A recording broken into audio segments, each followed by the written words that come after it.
আরশের মালিকের কাছে আমরা শুকরিয়া জানাই, আলহামদুলিল্লাহ। নতুন একটি মাসের সূচনা হয়েছে। আপনারা কি জানেন সেটা কোন মাস? কোন মাস সেটা? শাবান মাস। মাশাআল্লাহ, শাবান মাস শুরু হয়েছে এবং শাবান মাসের 1 তারিখে আমরা ইতোমধ্যে প্রবেশ করে গেছি। শাবান মাস শুরু হয়ে যাওয়ার মানে হলো রমাদানের দিন গণনা শুরু হয়ে যাওয়া। শাবানের প্রথম দিন চলে যাওয়া মানে আর 29 দিন, আর 28 দিন, আর 27 দিন, দ্বিতীয় দিন, তৃতীয় দিন পর, এভাবে দিন গণনা করতে করতে রমাদানের যে প্রতীক্ষা, রমাদানের যে প্রহর গোনা, রমাদানের যে অপেক্ষা, সেটা সমাপ্তির দিকে যাবে ইনশাআল্লাহ। আল্লাহ রাব্বুল আলামিন রমাদানের যে বিশাল বড় নেয়ামত মুসলিম মিল্লাতকে দিয়েছেন, এই রমাদানে শুধু ইবাদত বন্দেগী নয়, ইসলামের ইতিহাসের বড় বড় উল্লেখযোগ্য সব বিজয়, সফল অভিযান মুহাম্মদ সাল্লাল্লাহু আলাইহি সাল্লামকে আল্লাহ রাব্বুল আলামিন রমাদানুল করিমেই দান করেছেন। এই জন্য রমাদান আমাদের কাছে খুবই গুরুত্বপূর্ণ। মুসলমানদের আমলি, আধ্যাত্মিক এবং সার্বিক উন্নতি এবং অগ্রগতির অন্যতম সিজন এবং মৌসুম হলো রমাদানুল করিম। শাবান মাস শুরু হওয়ার মধ্য দিয়ে রমাদানের সেই দিন গণনা যেহেতু শুরু হয়েছে,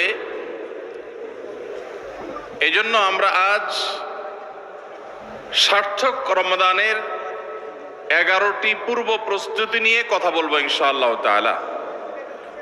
আল্লাহ সুবহানাহু ওয়া তাআলা কোরআনে কারীমে বলেছেন, ওয়ালাউ আরাদুল খুরুজ লা আ'আদ্দু লাহু উদ্দাহ। কিছু লোক নবী করিম সাল্লাল্লাহু আলাইহি সাল্লাম যখন তাবুকের যুদ্ধে অংশগ্রহণ করবার জন্য ডাক দিয়েছিলেন, তারা সে যুদ্ধে শামিল না হয়ে মদিনায় অবস্থান করেছিল। এর মধ্যে অনেকেই নানা রকমের অজুহাত, নানা রকমের আপত্তি, নানা রকমের বিভিন্ন কারণ দর্শিয়ে তারা এই যুদ্ধ থেকে পিছপা হয়েছিল।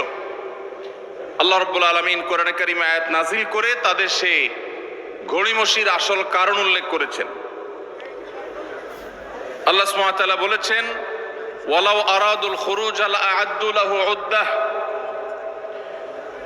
যদি সত্যি আল্লাহর রাহে জিহাদের ময়দানে যাওয়ার সদিচ্ছা তাদের থাকতো, তাহলে তারা আগে থেকে প্রস্তুতি গ্রহণ করত। যারা নানা রকম অজুহাত দাঁড় করাচ্ছে, এদের আসলে তাবুকের জিহাদে শামিল হওয়ার সেই সদিচ্ছাই ছিল না। যদি সদিচ্ছা থাকতো, আগে থেকে তারা প্ল্যান, প্রোগ্রাম, পরিকল্পনা সেগুলো তারা করত। ঠিক একই ভাবে তো আল্লাহ রাব্বুল আলামিন ঠিক একই ভাবে রমজান মাসের যে ইবাদতের বিশাল বড় অপার সম্ভাবনা আমাদেরকে দান করেছেন, এই সম্ভাবনাকে কাজে লাগাতে হলে তার জন্য যথাযথ প্রস্তুতি গ্রহণ করা জরুরি। আমাদের দেশে বেশিরভাগ মুসলমান রমাদান মাস আসলে আমরা কম বেশি নেকামলের চেষ্টা করি, কিন্তু রমাদানের অনেক আগে থেকে যে আমাদের যথাযথ পূর্ব প্রস্তুতি গ্রহণ করার কথা, দুর্ভাগ্যজনকভাবে সেই প্রস্তুতি যথাযথভাবে আমরা বেশিরভাগ লোক গ্রহণ করি না। যার ফলে রমাদান আসে, রমাদান চলে যায়, আবার রমাদান মাস আসে, আবার চলে যায়। আমাদের তেমন কোনো পরিবর্তন হয় না, আমাদের মধ্যে তেমন কোনো চেঞ্জ আসে না, আমাদের জীবনের ভিতরে তেমন কোনো দৃশ্যমান পরিবর্তন চোখে পড়ে না।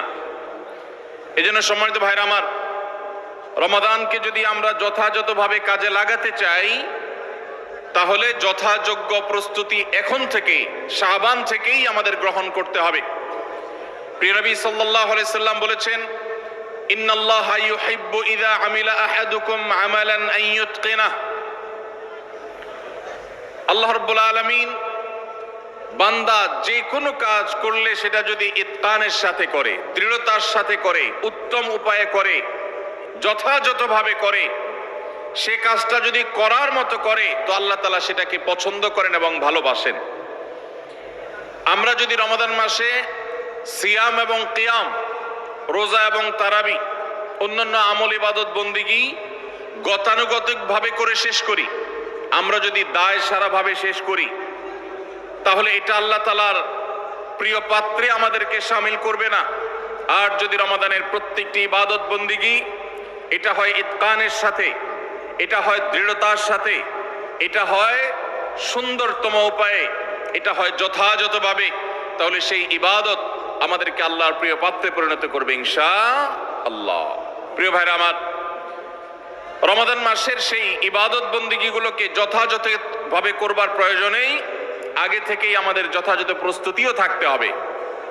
কারণ কথায় আছে, যে কোনো কাজের যথোপযুক্ত এবং প্রয়োজনীয় প্রস্তুতি গ্রহণ করা মানে হলো সেই কাজটির অর্ধপূর্ণতা। যে কোনো কাজ প্রস্তুতি যত ভালো হয়, কাজটা তত ভালো হয়। প্রস্তুতি যত নরমাল হয়, খারাপ হয়, কাজটা তত খারাপ হয়।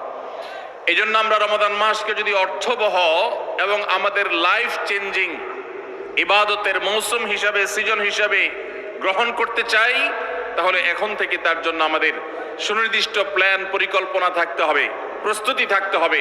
আল্লাহ রাব্বুল আলামিন আমাদের সবাইকে সেই তৌফিক দান করুন। এই যে রমাদান আসছে আর কয়দিন পর, কারা কারা এই রমাদানকে সবচেয়ে সুন্দরভাবে ব্যবহার করতে চান একটু হাত তোলেন। আল্লাহ রাব্বুল আলামিন আমাদের সবার হাতগুলো কবুল আর মঞ্জুর করুন, বলুন আমিন। আল্লাহ আমাদেরকে রমাদানকে সর্বোচ্চ ভালোভাবে ব্যবহার করার তৌফিক দান করুন। ভাইরা আমার, এই রমাদান মাস আসার বহু আগে থেকেই আমাদের সোনালী যুগের স্বর্ণ মানবেরা যারা ছিলেন, মুহাম্মদুর রাসূলুল্লাহ সাল্লাল্লাহু আলাইহি ওয়াসাল্লামের হাতে গড়া সাহাবা একরাম, সাহাবীদের শিষ্যত্ব পাওয়া, সান্নিধ্য পাওয়া, তাদের সান্নিধ্যের সৌরভে স্নিগ্ধ হওয়া সেই তাবেঈগণ, তারা রমাদানের যথেষ্ট আগে থেকে সুনির্দিষ্ট প্ল্যান প্রোগ্রাম করে প্রস্তুতি গ্রহণ করতেন। একজন প্রখ্যাত